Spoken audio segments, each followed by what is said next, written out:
Vampires. Did you just say motherfucking vampires? Yeah, I did. Wait, a motherfucking drag queen? A drag queen? Yes, that's correct. We have the queens of drag going against a collective of redneck vampire bikers in the 2024 hilarious slasher comedy, Slay. Slay is a movie that I wish more people knew about because it's hilarious with plenty of well-written jokes, funny characters with some awesome arc progression, like the queer-hating conservative biker Travis, who sounds a bit like one too many of my uncles. You lady boys lost? Naughty boy, Travis. Naughty boy. And even Dusty here, but he sure dusted something off. But nevertheless, this movie is forever added to some of my favorite cult classics, like a few of the others I've broken down so far. Zombie and... No, I don't want to watch that again. Slay does justice to vampire movies by adding a high-quality comedy with some good violence and kills throughout it, and given the absurdity to a lot in this movie, it's just something special. It really tickles something in my balls when watching this movie.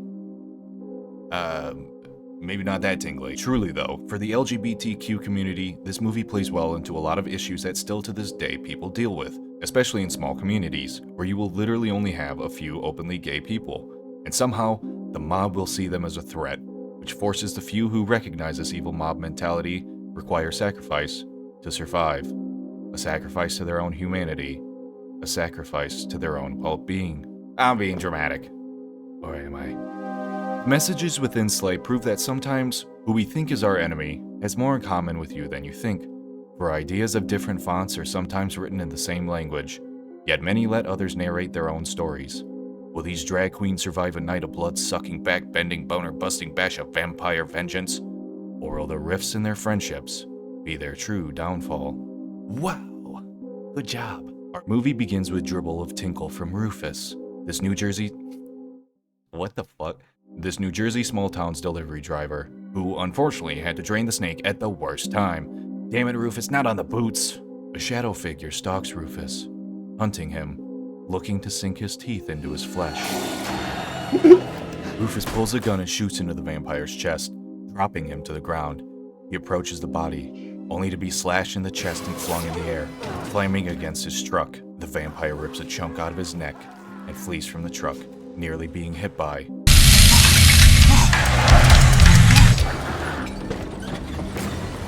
We get to meet the lovely ladies, Robin Banks, Olive Wood, Bella Du Bois, and Mama Souffle. And while watching this, I realized that drag queens are playing 4D chess when they're acting. Think of it. A drag queen playing a drag queen is like a guy being a lady, acting as a dude, disguised as a lady. It's awesome. I love it. And this movie is awesome too. Roar. The queens are traveling across New Jersey, going from bar to bar they have booked for a drag queen show. We find out that Robin, the manager of the group, has them booked at the exclusive and to-die-for venue, known as the Bold Tuck. On the drive, Mama and Olive argue over the choreography and how the show should be run. With Olive being the new member of the group, tensions have been raised as the queens have also been running into financial issues. Luckily, the Bold Tuck pays well, and these girls are strapped for cash. Rufus wakes up and runs off to a dentist appointment, and we arrive to the Bold Tuck. Wait a minute, Robin, what the fuck? That's the Bold Buck. Bitch, you booked the wrong venue. That's what I'm saying. The bar is omnisciently all too familiar of that to my hometown, and the stickers on this tailgate are still abundant on these trucks. Bella hops out of the RV, unaware of where they're at. Surrounded by the bums of anarchy, we meet Travis, the reluctant ally by the end of this movie. Travis insults the group, showing the obvious reluctance that the local community showcases to those they call outsiders. Mama ain't playing no games though, and throws insults right back at him as they enter the bar to go get ready for their show. Upon entering, all eyes begin to lurch towards them, every step followed by a gaze on the gaze. By the way, the outfits for everyone throughout this entire movie, phenomenal. Love it. The girls meet bartender Dusty, who is giving heavy closeted vibes from the get-go. We see the rings, the jewelry. Dusty, you dirty dog. When talking with Dusty, he tells them that supposedly the person who booked them isn't even there. Liar, you invited the drag queens. The group is concerned about performing there in the first place. The audience is undesirable, but God damn, it pays well.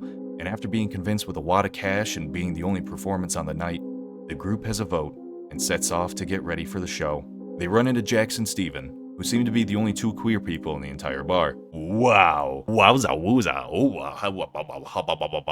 Robin gives Steven those fuck me eyes, and the two of them tell the group how excited they are to be there. Despite this excitement, Olive is still adamant on performing, fearing for the safety of the girls. Jax, though, gives Olive words of encouragement and tells her how good of a performer she is. Thank you. And that line delivery has me pissing my pants. They all agree to perform, and Dusty takes them to the dressing room, which is more like a Saw torture room, but it'll make do. It's scaring me a bit. Maybe we should smoke to calm down the nerves. Robin? But Dusty warns them of the touchy sprinkler system. Guess we'll have to smoke after this video. Dusty starts ogling the costumes of the queens. Maybe he's getting that tickling feeling. Olive asks if he wants to watch for an extra cost, embarrassing Dusty as he leaves the room. Outside of the bar, the night has come, and the evil has arrived. As the camera pans up to a sleeveless vampire with a mullet, it's the delivery driver Rufus from earlier, hungry for blood, eyeing up Fat Boy and his greasy arteries. As the bar fills with patrons for the show, Rufus makes his way to the feeding ground. Inside, the queens finish getting ready, glammed out in some awesome shit. Lots of glitter, so sparkly. Olive is upset that she can't find a pin for her hair, but Mother's always got what you need, and Mama gives Olive her special pin, a symbol of friendship that may save more than her outfit at the end of the night. Olive wants to change the choreography, giving her more of a center stage performance, wanting to do the splits in my dick. No! Okay, never mind. But Mama is in charge of the choreography, and things won't be changing or it'll mess everything up. Dusty takes Robin over to the DJ and light booth where Earl, wake up Earl, is taking a nap. He gets woken up by Dusty, and Robin sees his equipment, realizing she's got a lot of work to get done to get this show looking good. Back at the bar, we hear Dusty say that the kitchen's closed, which will play a part later on, and I love catching subtle little hints like this. And this chesty babe Sheila is pissed off that all she's got are bar nuts to eat. I agree with you, Sheila. I want wings too. Travis and Fat Boy grab a beer and joke about rainbow flags in the bar, with Dusty giving them wise words. If you don't want to watch the show, you can leave. The show is getting prepared, and Earl and Robin have the light show all set up, with Robin even giving him a compliment, making him blush. Earl, are you ally? Ally, Earl, ally. The queens take stage with Cardi B's wet-ass pussy playing, followed by a full routine that got the whole bar acting up, and some of them questioning that tingling. The reactions from Travis and Sheila here are really funny too. Travis has that like, what the fuck? During the routine, Olive hits the splits, knocking over Mother, sending that ripple in the routine she warned about, just adding another problem among the friend group. They finish their routine with claps from some and odd looks from the rest. This is when Rufus enters the bar, ready to begin his feast. And also, here you may notice the giant neon red 83 sign in the back. And if you don't know what that means, the 8 stands for the 8th letter of the alphabet, and C stands for the 3rd letter in the alphabet, which is HC, and that gets extended out to mean Hail Christ, Heil Christ, either or. Obviously being very derogatory. And in addition to, we see the 45 red neon sign being for the 45th president of the United States, Donald Trump, and seeing these two signs in congruence with one another, it makes sense. Maybe Olive was the only one who caught that from the beginning, but right now, the vampires are more deadly to the girls. Mama's on stage, talking to the crowd, having a riff back and forth with Travis, with Sheila joining her side as she makes fun of his biker patches that his mom has to sew on for him. This embarrassed Travis, but I understand because my grandma used to sew the crotch of my underwear because my dick would slip through and scrape on my zipper head. Anyways, Rufus looks around the bar, smelling out for Fat Boy, and tensions rise in the bar as Travis is starting to get sick of Mother's insults. Dusty gets him to sit down and shut up, and to let the show continue. That is until Rufus decides to interrupt. He approaches Fat Boy slowly, creeping close to his neck, sniffing deep and hard. Fat Boy must be wearing that Dracoir Noir or something because Rufus is lusting after him. Fat Boy shoves back Rufus, and Dusty starts yelling at him for being late with the deliveries. But then, Rufus launches towards Travis, baring his fangs. Travis lunges up from his chair with a puddle of piss beneath him, and he pulls out a gun, aiming it at this blood-sucking bitch. The bar starts to panic and the drag queens huddle away in the corner as Dusty comes in to try and calm down the situation. But watch out, Dusty, those teeth are looking a little scary right now. Earl goes to help Dusty get up after being thrown across the bar, and Rufus turns back to Fat Boy, biting his neck, sending blood flying, a taste sensation like no other, and the feast has just begun. The Fat Boy's neck bleeding, the rest of the bikers grab Rufus and throw him out of the bar and lock the doors, threatening him by saying his mustache will scrub their boot clean because it's so far up his butt. With a car approaching, Rufus is set to infect more, and the night is only getting started. After being asked if he needs an ambulance, Fat Boy tells everyone that he's fine, and 'tis but a flesh wound. Holy fuck. And with a freak outside and the show on halt, the queens have to decide whether or not they are going to leave, or if the show must go on. Olive is even more dead set on leaving after the fight, as she storms off to wait in the dressing room after pulling her solo performance.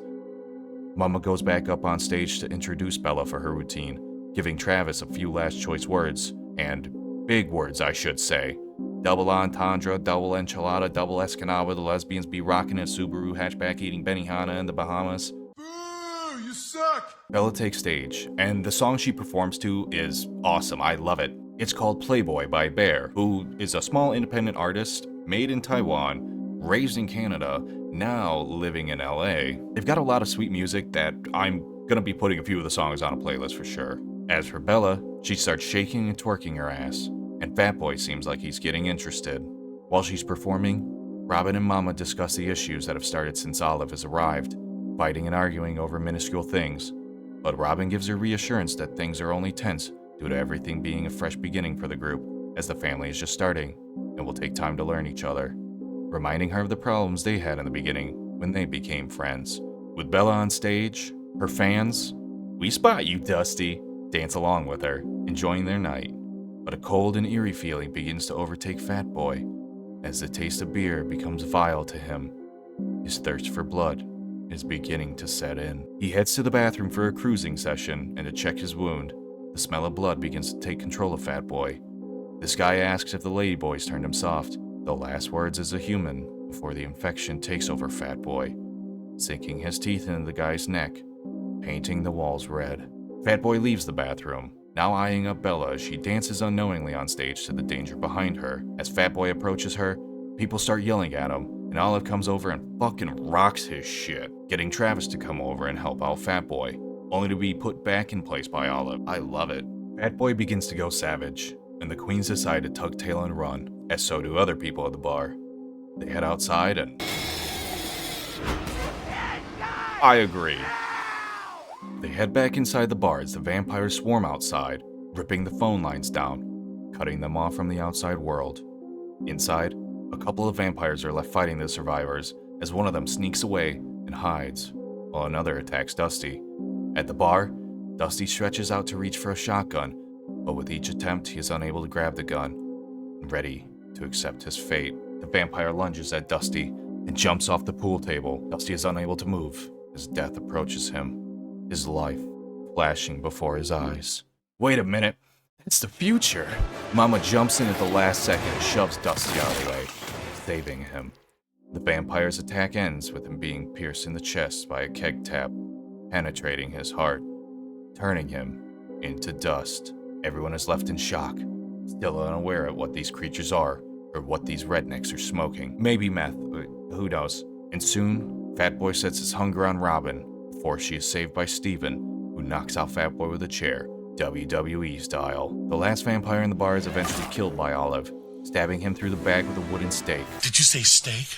No, wooden stake. Did you just say motherfucking vampires? And yes, it does look like we're dealing with vampires. Back outside, Rufus slashes the tires of all the vehicles, and the group of survivors surround the still unconscious Fat Boy, going back and forth whether or not to kill him.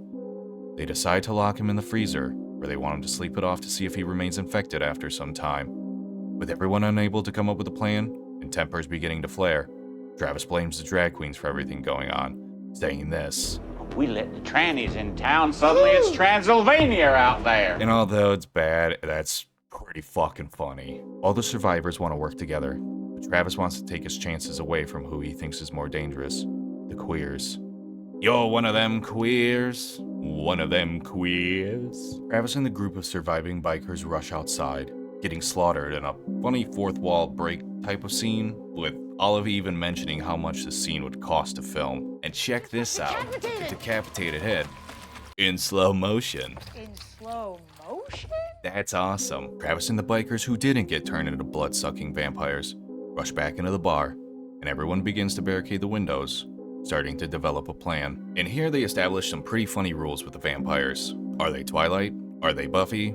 Are they Blade? Nobody really knows, but all precautions should be taken. One fun thing about vampires is that they can't come inside unless invited, so at least you've got that covered. Damn it, Dusty. Now they can get in. Olive takes Mama to the side and begs her to leave again, but knowing that the tires of the RV are slashed, Mama can't take the stress of arguing and sets her straight. Survival of the group is more important. We see Earl, startled by a noise. I sure hope that isn't one of the vampires that snuck away earlier. Earl. Travis appears from behind and tells Earl they need to look out for their own, just like he thinks the drag queens are. Earl shrugs it off as nothing and Travis leaves. This is that message I mentioned earlier about different fonts in the same language. Both Travis and Olive want to protect their own kind. Travis coming from a place of ignorance, and Olive coming from a place of hurt and distrust. But again, sometimes the enemy next door is more like you than you think. Although the idea of violence being needed to bring differing groups together is terrifying, sacrifices must sometimes be made to one's uncomfortability to realize what was hidden, what could be, and what should become. Everyone back in the bar gears up with weapons, ready to fight the horde. A vampire busts out a window, and Dusty busts a bunch of buckshot in that bitch, and the group splits up to defend the bar. Mama warns Olive that Bella and Jax really need her help and protection, making her promise to fight with them because she knows she's the best fighter in the bar. Everyone separates, and the three of them are back in the dressing room. While Olive is focused more on escaping, Bella and Jax are interested in changing into a new outfit. A few of the survivors, including Travis and Mother, head down to the old bowling alley located in the basement, but hiding in the shadows are the undead. As they're boarding up the last of the windows, the vampires attack and kill one of the stragglers. Back upstairs, Dusty and Sheila are peering out a window, distraught over the dead outside.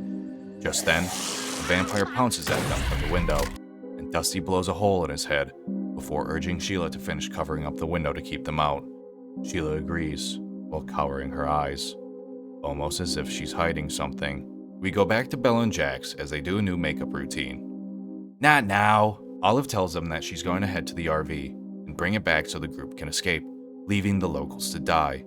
Bella tells her Mama warned them to stay put in the bar, but Olive is tired of being second best to her, as she heeds the advice from Bella and leaves out the window, unlocking it and running to the RV, leaving Jax and Bella alone. Now things would be fine if Bella and Jax weren't Bella and Jax. When Mama said they needed a fighter, they needed a fighter. And that's because these two are the silly, ditzy idiots of the group. I love them, but sometimes it's like, you know what I mean? Like, come on.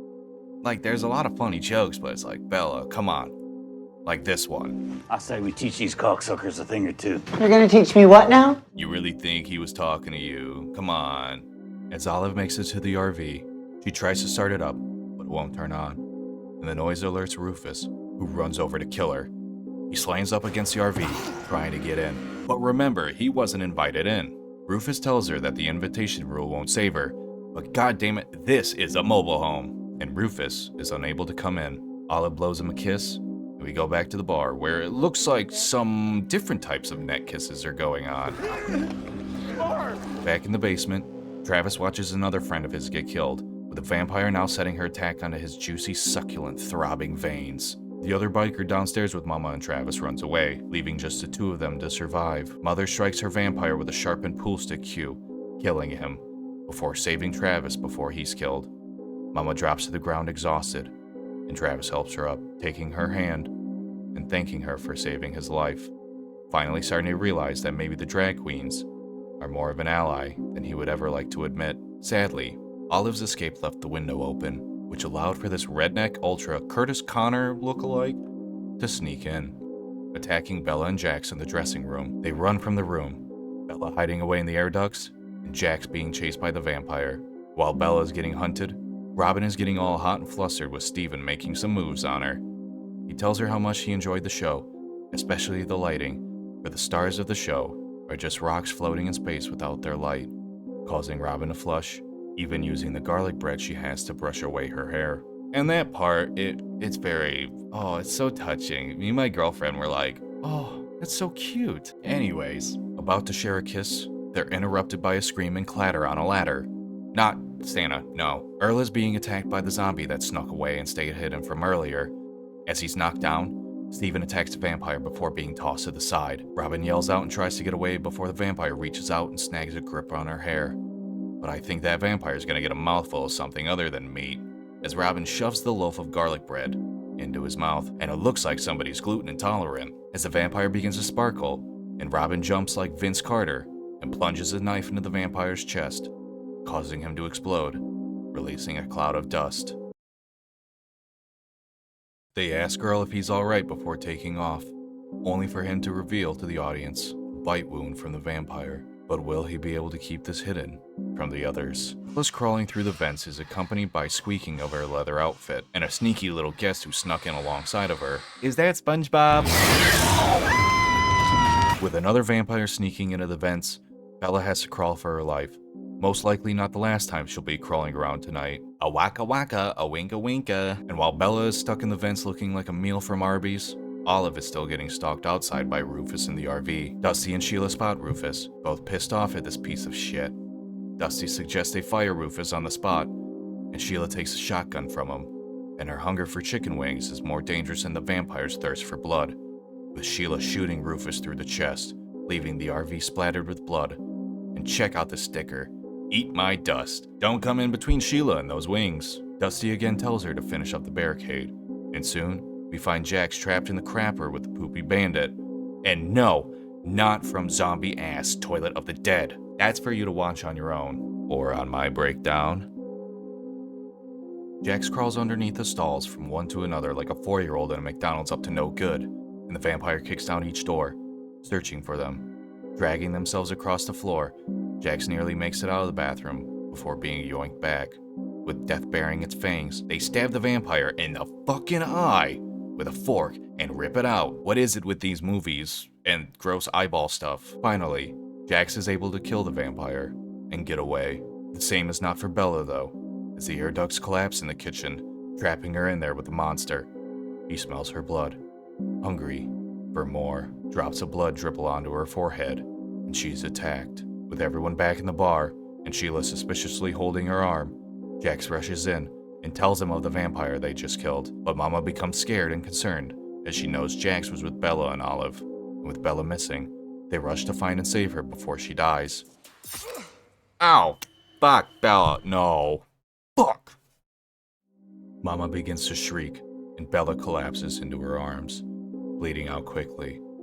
Travis and Dusty kill the vampire, but the commotion awakens Fat Boy in the freezer, her body turning cold, and her eyes closing slowly. Bella takes her last breath and dies in her mother's arms. Mama shrieks out for help, pain in her voice. They take her body to the kitchen, lifeless. Robin finds out, and the rest of the bar is full of sadness. Somber looks upon everyone's faces. Which this moment in the movie is peak conflict, with the most innocent of the characters dying due to selfishness from the person who was causing initial rifts in the group, and a decision must be made. Do we save ourselves while sacrificing others, or will working together save them all? Olive comes back to the bar and gets berated by Mama, as Mama blames the death of Bella on her, telling her that she has to constantly fight her at each turn. And this conversation hits deep. It's very well written. This is the breaking point of the group. With Olive distraught over being to blame for Bella's death, she begins to insult the others, exclaiming once again how they all could have left plenty of times before the vampires even showed up. Olive warned them of the dangers, but the danger was from past experiences dealing with locals like Travis and the other bikers. Everyone is flooded with anger and distrust. Olive thinks the fight is unwinnable, especially against people like Travis, and the hatred they will always have for reasons only known as hate and stupidity. Olive storms out of the bar on her own. She grabs a bike that looks like Alan Parrish might be wondering where that bike is at, and rides away into the night as more visitors become infected outside. Back inside the bar, Earl begins to morph, his teeth form fangs, his eyes turn red, and his sense of smell for blood is heightened. Smelly smell. He nearly bites Jax, but restrains himself and hides away in the bathroom, suppressing his thirst. Mama and Dusty have a drink at the bar, sharing secrets over Dusty's past, and the suspicion is true. Dusty, you dog. Mama was suspicious too, but happy for him, and wants Dusty to be who he truly is. They take a shot, and Dusty tells Mama of his past life doing drag as a little kid, but his old man beat him with a belt buckle across his body to remind him never to do it again, leaving him sacrificing his own life to survive among the enemy. Travis comes in and joins the two for a drink, having another heartfelt moment with Mama as they share sorrow over the death of each other's friends. Another shot, and the fight continues. Fat Boy is awake in the freezer and starts slamming on the door, eventually busting the lock, ready to escape. And for Christ's sakes, will these two kiss already? God fucking damn it, can a grown man watch these queers make passionate love and peace? No, we got vampires attacking again. Outside, Rufus is building an army, and inside, Fat Boy starts to go a little psycho, and he doesn't look too good. And while Fat Boy is attacking the survivors looking for a meal, Earl is able to satisfy his hunger with a bit of flour for Algernon. That was so bad.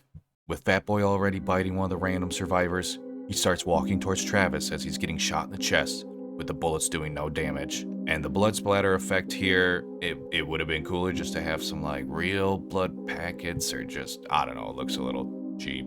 Anyways, Steven hits Fat Boy in the head with a chair like Monday Night Raw before being thrown to the side. All hope seems lost for everyone, as Fat Boy corners Mama and Robin. Just then, a blue plum of hair emerges from behind Fat Boy. Bella is back from the dead, and she motherfucking slams his ass down with a choke slam.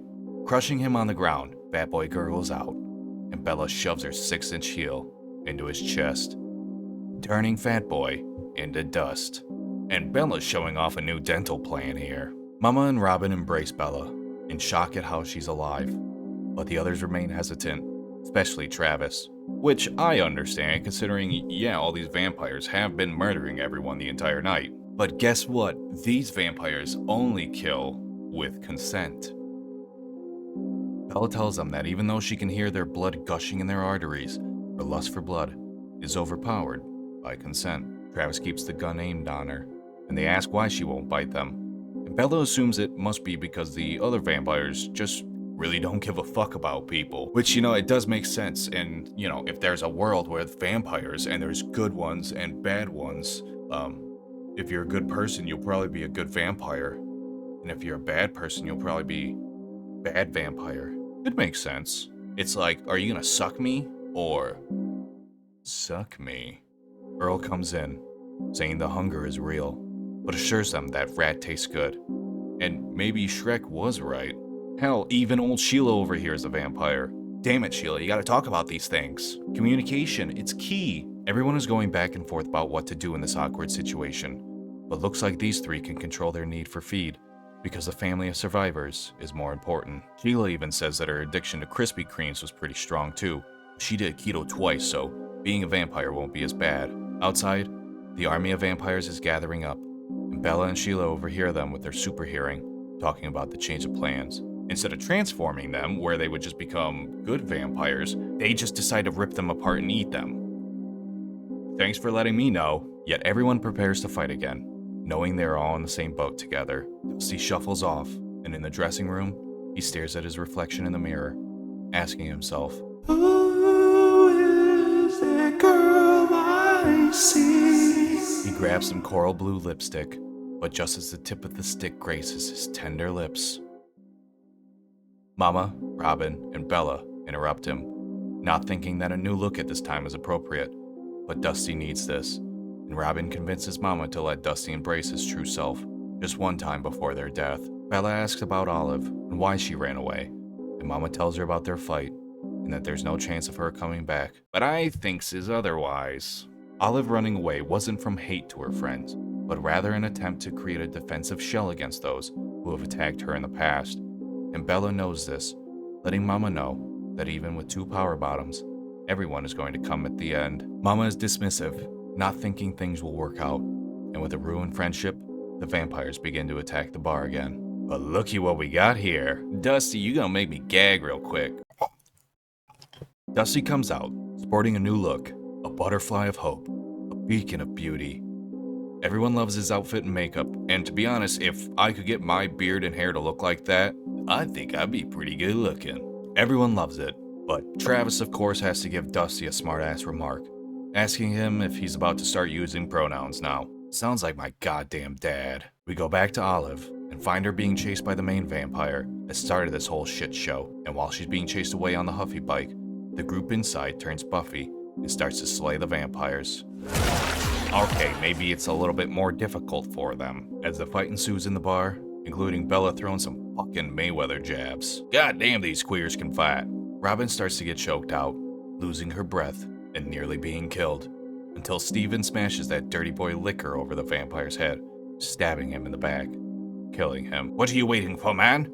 Kiss her. Kiss her long and kiss her good. Finally, the two of them are able to share a sensual kiss, certainly releasing that tingling Steven has had in his pants. But while they're smooching, Olive is getting topped by Voldemort's inbred cousin. They struggle on the ground, with the camera showing the special pin that Mama gave to Olive at the beginning. I knew that shit would come in handy, but that's better than shit coming in my handy. Anyways, with Vampire attacking her, barely able to fight back at this point, she remembers that special pin in her hair, and she pulls it out and penetrates the neck of the vampire, killing him. She kisses the pin, realizing her mistake in the pain she has been causing others, which is a message that seems to be more and more common today than many would like. With protecting your identity, this may often lead to seclusion of the extremes. We're not able to find common ground with an enemy, either based on pain or prejudice at times. But in this moment, Olive comes to know truly that the pain she may feel with her family can be used as a tool to heal instead of shy away from. And that's advice I love. Tackling problems with like-minded people to overcome a past full of trauma has helped myself even, especially feeling more confident in addressing certain issues in life. Even like big crowds of people. I don't like that. A lot of arguing, a lot of smells, a lot of screaming. Scary. Back in the bar, Jax and Sheila are fighting one of the last few remaining vampires, but Jax is overpowered and nearly bitten. But here comes Earl to the rescue as he pulls the vampire off and... No! Holy fuck. Remember his name. His name was Earl. Earl turns to dust, dying, which honestly was pretty sad. I liked Earl. Also, with Bella knocked out on a pool table, a vampire thrusts a wooden stake towards her to kill her.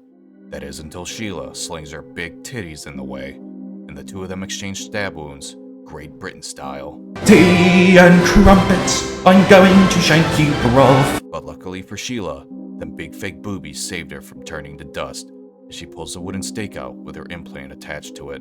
The last of the vampires finally round everyone up and corner them again. Rufus, who's still being a nuisance, is ready to feed on them, and all of a sudden, boom! The door kicks down and Olive runs in. The main event has arrived. Olive runs to the stage, with Mama yelling at her to run away, but reluctancy is Olive's middle name and sets fire to a can of hairspray, setting off the sprinkler system. The water pours down and a sizzling noise wisps the air. As it simmers louder, and you realize the vampires are melting. Is it holy water? No, but it's just as goddamn good. It's garlic water. Garlic water, bitches! The water tank outside. Olive dumped a bag of garlic into the tank after grabbing some from Rufus's truck where she got attacked and killed the vampire from before. The rest of the survivors finished killing the last few of them, and Rufus is stabbed in the chest by Olive and Mama, working together once again. And with that, they finally defeated the enemy. But now they have to defeat the bigger enemy, their friendship problems. But nobody has time to shit on themselves, and the group reunites once again as friends. Bella, a glampire, and Dusty as, they all share a laugh, telling Dusty how good he looks and that they're ready to help him with his first show when he's ready. Mama telling him that Olive can do the choreography, putting her in charge of their own group's routine as well, understanding just how good Olive is at performing, but also that it does mean more to her than it does to Mama. Finally, Travis takes off telling the queens that they're all right people. But remember, you ain't gay. You ain't gay. And I ain't gay either. I just want to look at his big juicy schlong to see if it was as succulent as everyone said it was. Who wrote that in the fucking script? I wrote that in the script? Alright. He leaves, opening the door, exposing everyone to sunlight. But these vampires don't give a fuck about the sun, and they're able to live their life as normal. But maybe they'll just have a bit of a different appetite. Robin and Steven kiss one last time. One last time until they see each other in the future. And Dusty announces big plans for the future of the bold buck, ready to glam it up and be the real authentic version of himself. A reminder to keep being true to oneself, for that is the only version humans should be satisfied with. And with Sheila grabbing a last-minute snack, the two groups separate, perhaps one day, ready to meet again. But will the world secretly hold more vampires, or will there be more enemies hidden within our mind? With a final blow of a kiss goodbye, the girls start up the RV and drive off. The show must go on. Across a journey of pain, growth, and resolve, our queens have taken the throne and slain the enemy. And that is Slay for you. Overall, I love this movie, as I do most of the movies that I watch. Even though it's cringe as shit sometimes, it's still good. I ain't not gonna watch a bunch of queers kill a bunch of redneck vampires. Also, the bits of foreshadowing are done really well. Overall, it was pretty well put together. The only thing I didn't like was, yeah, again, a lot of the cringe, but it's still funny as fuck. All I know is this: I salute you, ladies. Keep rocking it. And to everyone at home, don't be a piece of shit. Just smoke more weed, drink another beer, have some sort of substance, chill out, and be nice. So like the video, dislike the video, comment, share, subscribe to the channel. There'll be more movie breakdowns in the future, more game breakdowns, more of everything, more of whatever. I don't know. I don't know. Cue credits here. Love y'all.